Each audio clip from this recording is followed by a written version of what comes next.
All right, I think we're all set. All right, ladies. Well, hello everybody. Welcome to United Through Readings Ask the Staff. This session is actually really special because we're not just going to talk to the staff, we're actually going to talk to some friends, some very good friends of the staff. So joining us today, we have got Becca Garrison and we've got Jordan Huffman. Becca is Becca, do you want to introduce yourself? How about that? Sure. Yeah. I'm Becca Garrison. I am the Director of Military Family Programs for the National Military Family Association. I am coming to you live, as they say, from Alaska, where we have our first week of Operation Purple Camp in session. And for those of you who are in the Alaska area, we are somewhere between Anchorage and Seward. Awesome. And Jordan, do you want to introduce yourself? Yes, I am Jordan Huffman, and I am the Director of Strategic Alliances here at Hope for the Warriors. And I'm looking forward to this conversation tonight. Cool. So, like I said, we've got some great friends of the staff here. Both ladies are going to share some really cool information about both of their nonprofits and both of their programs. So, I say, let's get started. Let's not wait. All right, next slide, please. Okay, just so you guys can see which organizations they're from if you didn't catch it. Becca's from National Military Family Association and Jordan is from Hope for Warriors. So we're going to let Becca go first since she is actually out in the field doing what she does best. So let's go ahead and pull up Becca's slides. Thank you. And Becca, it's all you. Wonderful. So, for those of you who maybe don't know about the National Military Family Association, we have been around since 1969. I will not tell you how I get my youthful glow because I've only been there for 4 years. But the organization has been around for a long time. It started out with a group of military spouses sitting around the kitchen table thinking about how that they could support their friends who had lost their service member, and they decided to march on the Hill, and that's how the Survivor Benefits Act was born. So we have a long history of doing everything that we can to support military families. I myself am from a military family. I am a proud Marine daughter and a proud sister to a Marine and sister-in-law to a member of the Army, lots of different military family members. So this work is very near and dear to my heart. Next slide, please. Okay, so a little bit about us. Our main work is to work with families to identify and solve the unique challenges of military life. We do that through advocacy work, like we've done since the very beginning. We do that through research. We have a big teen study we do every year so we can find out how our military teens are doing. And we also do that through programs. And that's me. I do programs. Next slide, please. So a little bit more about NMFA. We are a small and mighty team. We have about 18 employees. One of my favorite facts about working for NMFA is about 94% of us represent the community that we serve, right? So we are the military families. My teams have military spouses and military kids and military sisters and all those sorts of things. And it really makes a difference for us because when we are trying to solve problems, we are talking about problems that we see on a day-to-day basis. We are family focused, obviously. I'm going to talk a lot about families. We are always trying new things. We're trying to think about what is currently going on for military families. I know being a military kid today is different than it was way back in the 80s and 90s when I was a military kid. And so we want to make sure that what we're doing today still matters and is still relevant. And then one of our big goals is to make sure that we give military families the tools they need to get the help wherever they can get it and to make sure that they are thriving because that's our really big vision. Next slide. Okay, so these are some numbers we're really excited about. If you notice, we are just close to the top of a lot of really exciting thresholds this year. So let me tell you about them. We are going to serve our 70,000th kid at camp this summer. We have 89 kids in camp right now, which is really exciting. We are going to serve our more than, I think, close to almost 9,000 kids by the end of this summer with our virtual summer challenge. We are so excited. United Through Reading has been a partner of ours on the summer challenge for the last couple of years, and they really make my former English teacher heart happy every time we get to work on things with them. We will serve over 10,000 spouses this year, and I found out this morning we have given out our $10 million in scholarship funding to military spouses. Our scholarship is open year round. So if you are a military spouse and you need a little extra support for your career goals or your academic goals, we really, really hope that you will apply for our scholarship so that we can support you. And then we survey military teams every year so we can find out what they're facing and how we can help them. And then with our military teen programs that are rapidly expanding, we have Bloom teens who are military kids who create content for and by themselves. And we're so excited to continue to empower them to change the world a little bit at a time. Next Yeah. slide, please. Well, one second before you go to that one, take it back just a second because we have to spend just a couple of seconds on this slide because these are some great stats. So you're gonna hit 70,000 kids for camp this year. Yeah. That is Since amazing. since 2004. So it's really, really Wow. exciting. And this year it'll be 1,200 kids. Wow. How many locations for camp? This year we have 8 locations and 9 weeks of camp. We get to go back to Camp Surf twice this year. Wow. And all geographically all over the United States. Yep. So I'm way up in Alaska this week. Next week, I'll be in North Carolina. The week after that, I'll be in Texas. And then we'll have camps at Virginia and in Colorado. And then a couple other, we've got 2 in North Carolina and 2 in Texas. And I think I hit all of our locations there. Yeah. Oh, that's all. You travel more than I do. It's You're a big always in the summer. I'm field. really excited. And then you said that you gave out your $10 millionth dollar for Yeah. scholarships for spouses. Yeah. That's pretty Yeah. impressive too. So you guys are Also, doing some since great work. 2000, I think it's either 2004 or 2007. I should know that off the top of my head, but I don't. All right, that's pretty amazing. That's pretty impressive. Jordan, she's giving you a run for your money, so we're gonna see. We're gonna see how you gonna. I just wrote that down because that's really Yeah, impressive. It's that is huge. awesome. All right, okay, keep going. Keep telling us about the good stuff you're doing. Cool. All right. So this is a little bit more about our spouse education and employment scholarship. So we help with all degrees, right? We know military families, military spouses especially, have wide and varied careers, right? It's not always easy to stay in the same place or do the same thing. We know that our military spouses are incredibly creative. So we try to be creative about the ways we fund and support them, right? Clinical hours, professional licenses, relicensure, you're building your business, continuing education, any of those things, those are different things that we support with. So you can see about 75% of the folks that we support end up having degrees, but then 25% are doing entrepreneurship or other professional things.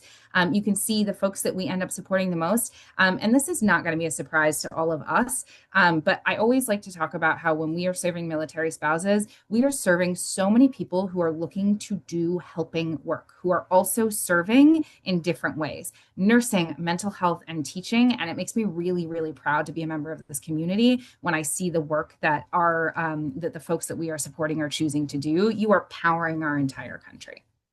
Absolutely. Okay, keep going. Next one. All right, let's keep Yeah. rolling. Okay, so the Operation Purple Summer Challenge. We are in our 5th year of this program. It started out as just making camp happen during the years when we couldn't make camp happen in person.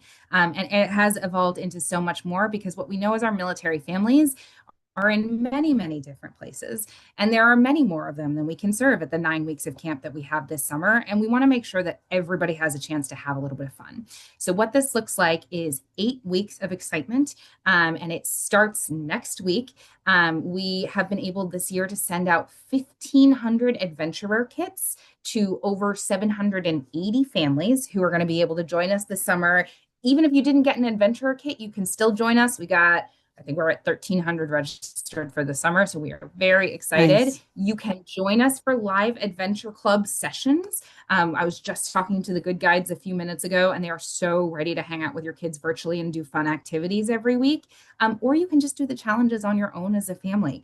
I know that when we were living in new places, I always think about, the summer we all spent in one hotel room in Germany when we PCSed over there, right? And how much my mom had to just come up with things for us to be able to do in the area. So we created 40 hours worth of content that hopefully can be done from anywhere by anyone. We say that the only real things you need to participate in Summer Challenge is something to draw with and something to draw on. If you're able to join us for virtual sessions, that's great. If you want to do challenges, we just hope that you'll register and join us for some of the excitement this summer. Next slide.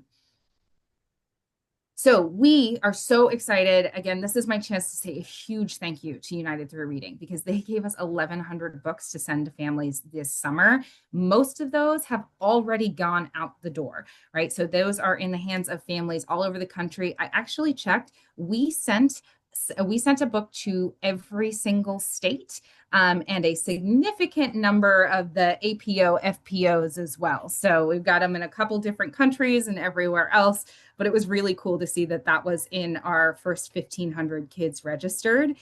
So those books went home, and those fall under our storytelling. I can't remember what the second word is. I think we called it an expedition. We'll find that out on the next slide, I think. But we have a storytelling theme for this summer, and we know that reading this book is a really great way for you guys to think about it. We know not every family is still in that PCS phase for their family, or not PCS, excuse me, in the deployment phase at this big given moment. But we also know our military families experience separations in a million different ways. So we were really excited to share this book with all of our families because it's such a really beautiful way. United Through Reading, I could talk about your book for ages, right? But we just think it's like just such a beautiful way for families to think about those times when we don't get to be near each other, and how we can still feel close to each other. So thank you for sharing that with us. There are some other cool things in our adventure kits this summer. And next year, we are hoping to have even more kits. So if you didn't get to sign up in time this year to get a kit, next year there will be more. And then there'll be more books. It should be noted. So the book that is actually in the kit is United Through Reading's 2025 book for the military child. So sometimes apart, always in my heart. So should be noted that's the book that's in there. So that's pretty exciting. Okay, Yeah, it's cool. so Yeah. awesome. And your card too. So for those older kids, we're really excited to get them onto your website so that they can get their first book from you as well. Oh, I love it. All right. Awesome. Thank you. All So, right. of Next course. slide. Yeah. Next slide. All right, so Operation Purple Camp. This is actually a picture of where I am right now. This is the glacial lake at our Camp K camp in Alaska. So it's just a really incredible place to be. All of our camps have something unique about them and special. The number one thing that they have that is special is that they really love our military families, and they are focused on the highest quality experience. The things that happen at camp are just amazing. Now, not all our camps are singing camps, but our camp here is very much a singing camp. And let me tell you, the community I'm seeing on day 3, where these campers are encouraging each other to get in the middle of the circle of their friends and lead songs, has been pretty epic, right? We've got kids who are so quiet on day 1 who are getting in the middle and leading everyone in a song or a chant or a thank you to the cooks. And it's been really cool. Well-being, camp is phone free. There are no cell phones. There are no electronic Really? devices. Yeah. It is technology free for an entire week. And let me tell you, we get a lot of grumbling about it on day 1 and a lot of positive reviews of it by the last day of camp, right? Kids are like, oh, it was kind of nice to just be there. So we sit down to meals together and there's nothing in the way. Kids are talking and engaging. After a particularly tiring day, sometimes they're just eating, but there are just a lot of really amazing opportunities for connection. And we also just know that this time in the outdoors has a significant positive impact on our kids. And then the last thing is empowerment. One of the hilarious things that I saw as a kid was walking into the dining hall this morning is, hey, we all remembered to brush our teeth this morning. Now, that is concerning for the days that came Yeah. before, but it is one of those things that we see, right? Without prompting, without reminding, by day 3, kids are starting to realize that they can do things for themselves they didn't realize before. And when they take that feeling home with that, it makes some of those challenges of military life a little bit easier.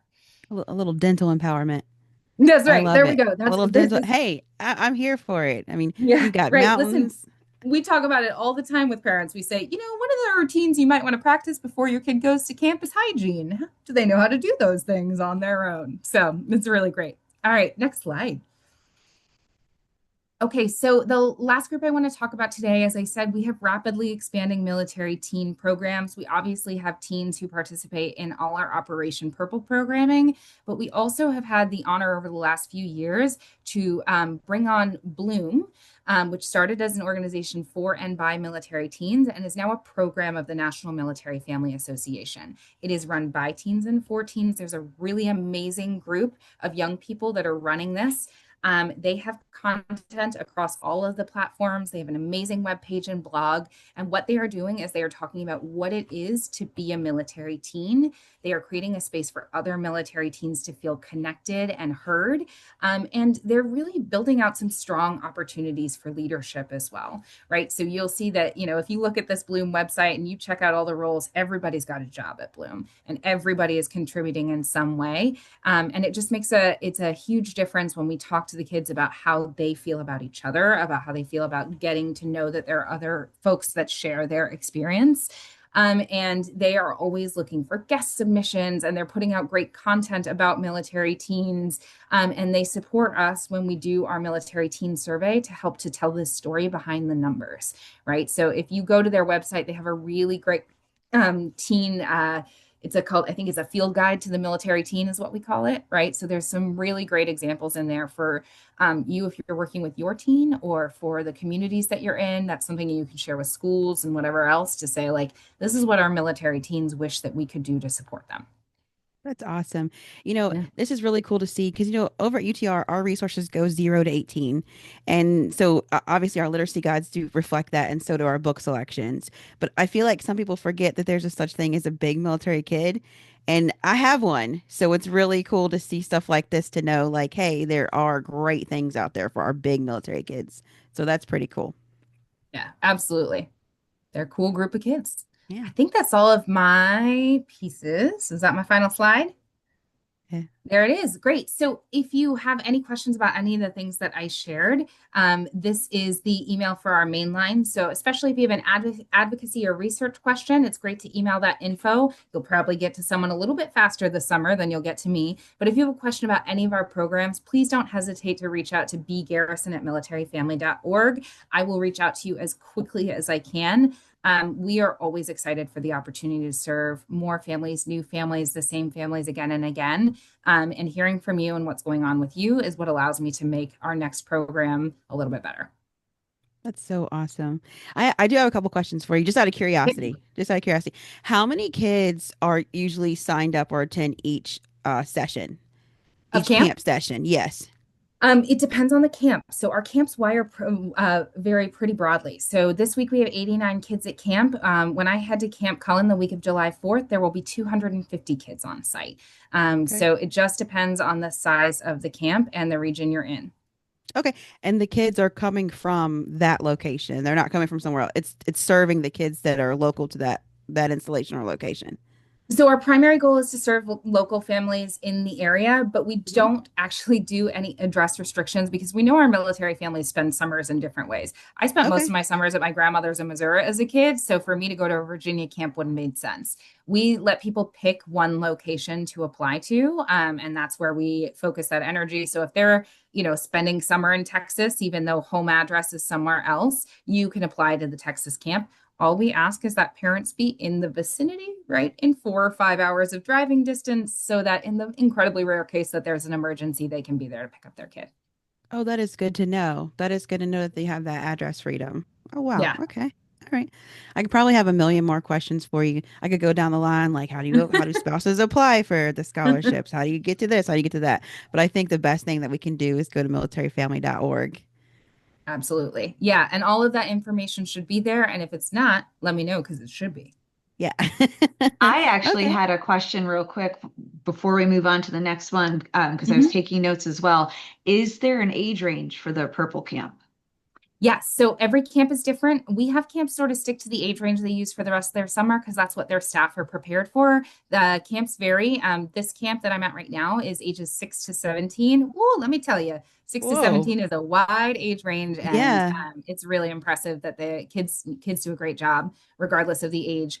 Some of our camps are 8 to 14, so a slightly smaller age range, but every single one of the camps, when folks apply, this is actually important.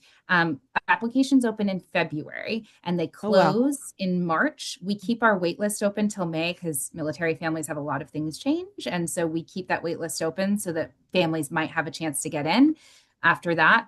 But we do encourage you, it's not first come, first serve, but at least mark that it's going to open in February so that you can apply in that February to March time frame. And Becca, did I miss it? Was it just active duty kids or is it reserve kids, veteran children? What's No, the what we say is we prioritize like any military kid, Okay. right? Currently serving parent, past serving parent, those are all eligible kids. We try to prioritize kids that are facing those unique challenges of military life. But we do encourage folks to apply because there are certain things that we actually can't make decisions about. We admit the whole family, that's our rule. So if your Okay. kids are in the age range and you got three of them in the age range, all three of them are getting admitted together. So a lot of decisions we have to make have to be based on how much space they have for 11-year-old girls and 12-year-old boys. Okay. Very cool. Thanks. Very cool. Very cool. Well, thank you so much. I mean, you just did the whole rundown of your whole program in 17 minutes. That is impressive.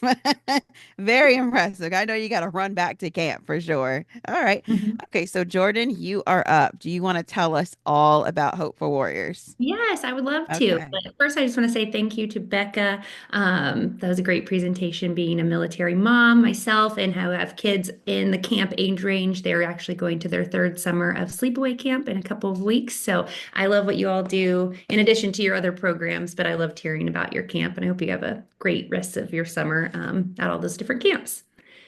All right, so I'm going to tell you a little about Hope for the Warriors, and I just want to say I love this conversation. My role at Hope for the Warriors is the Director of Strategic Alliances. So that means working with other wonderful organizations like you all. And so this is a great conversation for me. I may be biased, but this is what I do every day. Hope for the Warriors has many wonderful programs, but again, we can't do it all. So we really look to support our programs with wonderful partners that can provide a great benefits to our military family. So just wanted to start off by saying that. You can move on to the next slide. Actually, you can go to the next one too. All right, so Hope for the Warriors was founded in 2006 and very similar to the National Military Family Association. We were founded by military spouses around a table at Camp Lejeune, North Carolina, looking to fill a gap that wasn't being met by the military at the time. So our programs since 2006 have shifted and changed a lot to meet the ever changing needs of the military family. So back in 2006, when we were founded at Camp Lejeune, we were meeting those immediate needs when a service member was injured.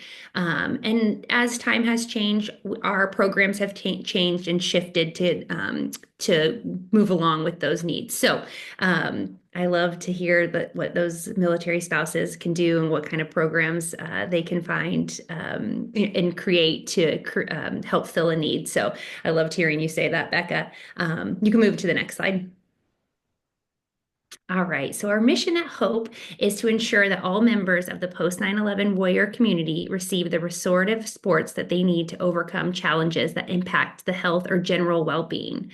And at Hope for the Warriors, we work with post 9/11 service members and their families across the whole country. And that includes veterans, transitioning service members, reservists, National Guard, and their families and caregivers. We operate as a national nonprofit, but we really like to say that we have a community focus. So we have offices across the country and staff members like myself that work virtually. So we were founded in North Carolina. Our headquarters is now in Springfield, Virginia, but we still do have an office in North Carolina. We also have an office in New York. We have staff members in Texas, Florida, California, Indiana, like myself. So we really want to have that community feel, but with a national reach. All right, you can change to the next slide. All right, so Hope works on a well-being model, and I'm going to kind of just briefly go over. We have a lot of programs, and so I'm just going to kind of give the 30,000-foot view of these programs. If anybody has any questions, I'm happy to dive a little deeper into them.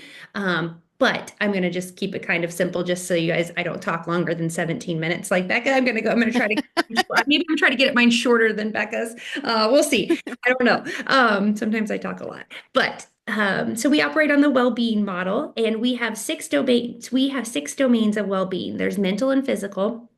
And under that, we have our mind body programs. And then we have our finance and career education, where we find that they're programs to create purpose and meaning. And then we have the relationships, which we call community connection. And within those programs, we have different opportunities for connection within your community. that will create belonging and service. So if we want to move on to the next slide, I'll go a little bit further into those well-being programs and services. So I'm actually going to start on the right of the screen instead of the left of Okay. the screen. So the social support and community connection programs, we have intake services and military relations. So the reason I'm starting over there is when anybody is looking for a program or service at Hope for the Warriors, the first thing they're going to do is they're going to go to our website and they're going to fill out an intake form. And right on the top corner of our webpage, you can go in and you can fill out all of your information and learn and select what programs you're interested in. And then within about 48 to 72 hours, one of our intakes team will call that service member or family member and talk to them about what they're looking for. A lot of our applicants, the first thing that they're looking for is actually financial assistance. So we do have a robust financial assistance program. However, we do have some eligibility and criteria that uh, is a part of getting into that program. So our intake services coordinator will meet with that individual, look to see what their needs are, and then they will connect them with one of our case managers. So that's why I want to start over there because the first point of entry for everybody that comes to Hope looking for programs and services is that intake services. And they get a warm phone call, somebody that actually calls, not just an email with a list of resources and referrals or resources and in a referral sheet. So everyone comes in through that. So we are really proud of that. And some days like today, we opened up our database and we had 42 referrals this morning. So it just kind of Wow. depends. Every day looks a little different, but we do see ebbs and flows. And for whatever reason, last night was a big day for us, and we had a lot of intakes when we opened that up this morning. So uh, again, also under our social support and our community connection is our military relations program. So we have a team of military veterans, we call them MVPs, military veteran program coordinators, and they're across the country. Most of them are located close or adjacent to military bases. And they're out in the community meeting veterans, bringing them into Hope for services, but also once we have an individual that's been working with one of our case managers, maybe once that case has been not closed, because we never closed them, but we'll connect them with a military veteran program coordinator to follow up with them 30, 60, 90 days after. So in addition to our case managers, we have that wonderful team of veterans that's out in the community spreading hope and bringing people into our programs. I mentioned that one of the biggest programs that people come to us is that financial assistance, and that falls under critical needs. So our critical needs program or our financial wellness program, we take a housing first approach. So we want those military families or military veterans to make sure they're in safe housing. So we do help with mortgage, rent, utilities. We want to make sure we get them in stable housing before we can address some of the other needs.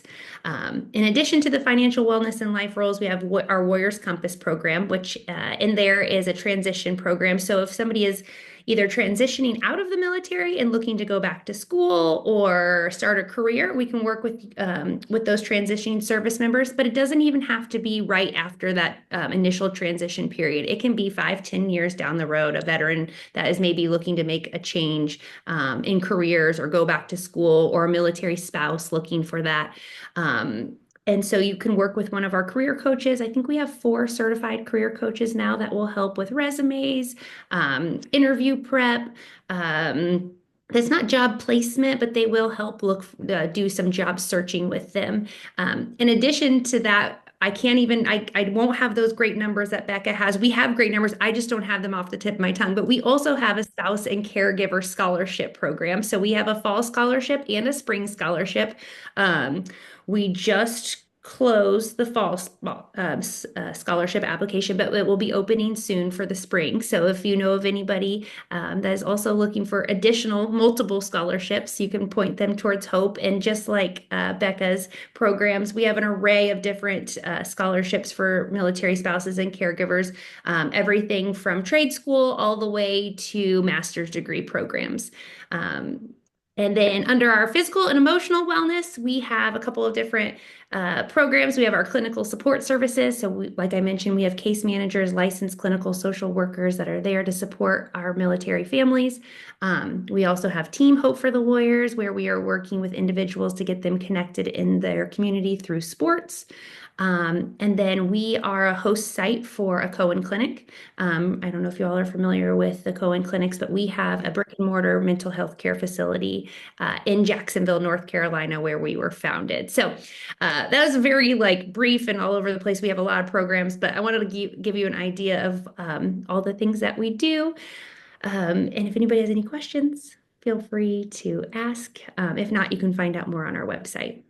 Yeah, I do. I do. I'm curious. So back to the financial wellness Okay. and life roles. Mhm. Is there a financial literacy aspect to it? Like I'm assuming there's some financial like coaching or literacy things like that because Yes, I I'm glad know you asked that. That is a great yeah. question. Yes, so our in addition to our licensed clinical social workers, we also have financial social workers on staff who have a certification in financial wellness. And when a client or a military family is coming to us for looking for support, they do have to create a budget. There is a criteria involved for our financial um, grants. There is a combat causality, and so it's not just here's a check. We want to make sure that we're setting up people for success and stability and long-term stability. So they do work with our case managers on that financial wellness program.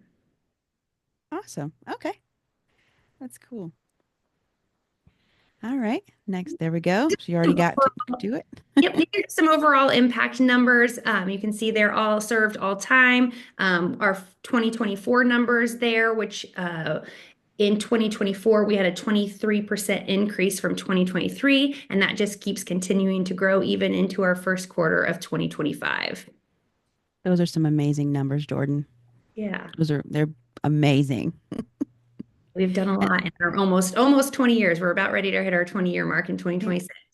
And this is inclusive of, okay, so this is how I learned about you. This is how I learned about personally how I learned about Hope for Warriors. We stumbled upon each other and you were up in Kentucky, so Fort Campbell, and you guys were getting ready to do a food distribution around the holidays. Yep. And we were able to send some books in so you could distribute some of those out too. So can you tell us just a little bit about some of those distribution services? Absolutely. Because If you want to switch to the next slide, I'm going to yes, I do. All right, here we go. awesome. So Oh, at the there end of it the is. meeting, I talked about being a strategic alliance partner. I love working with our partners. That is, my bread and butter, my favorite thing to do here at Hope. So my goal is to build and maintain strong relationships with like-minded programmatic partners like you all.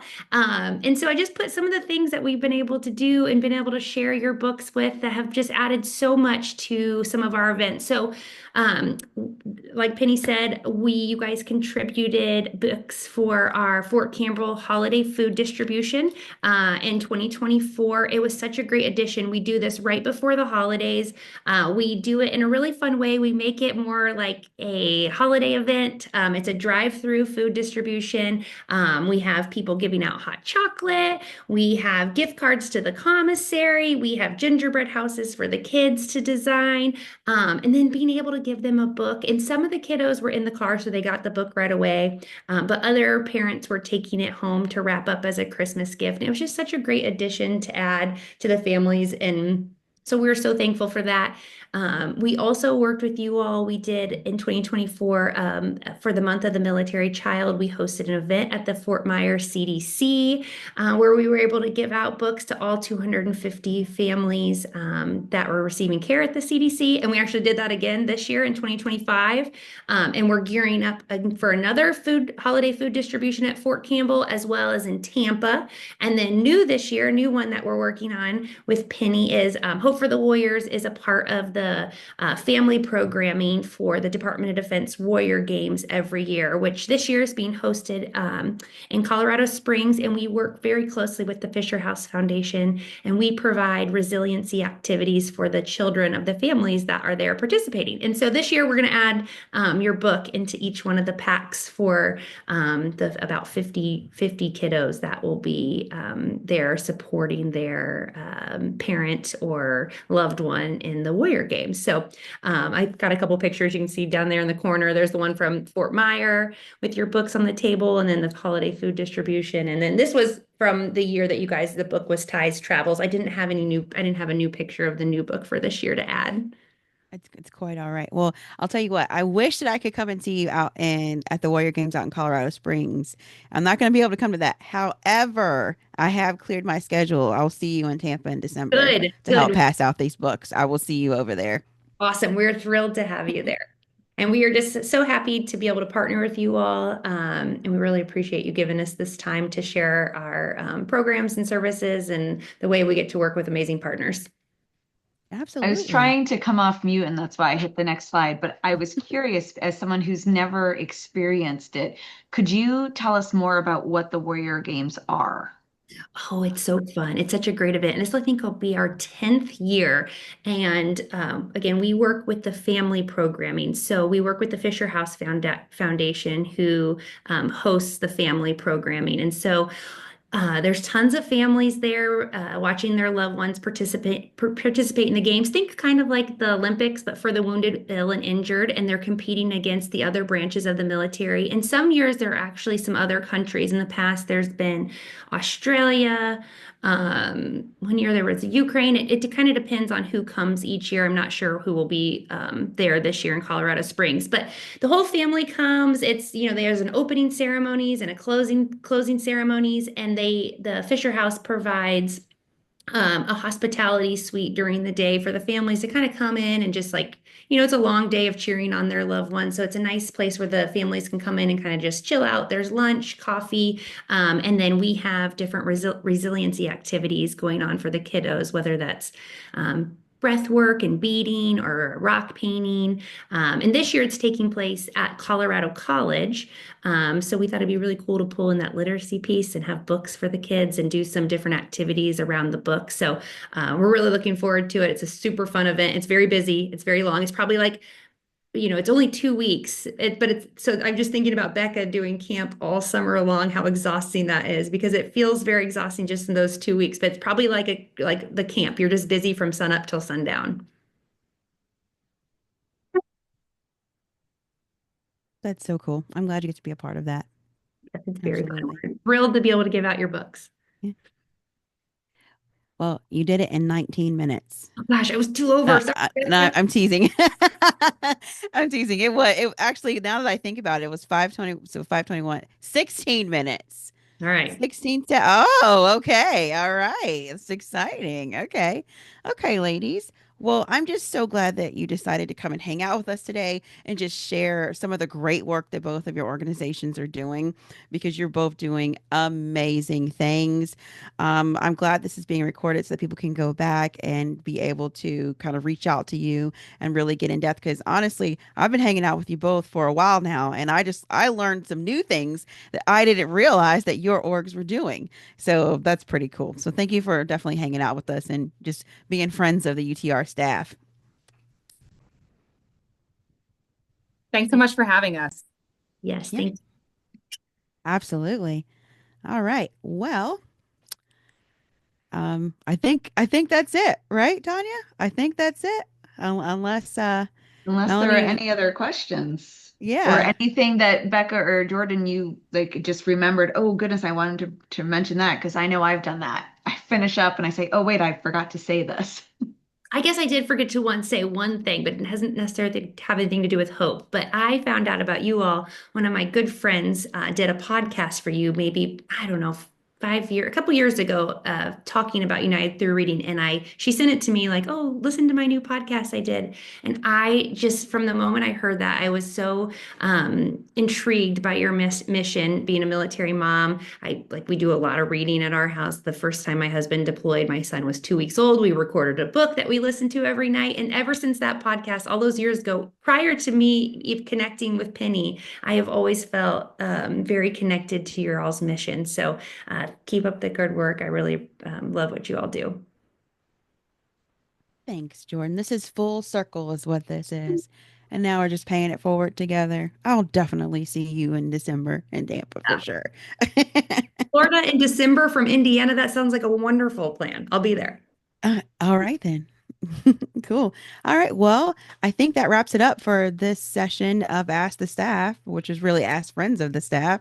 And we'll end the recording. Thanks for joining, ladies.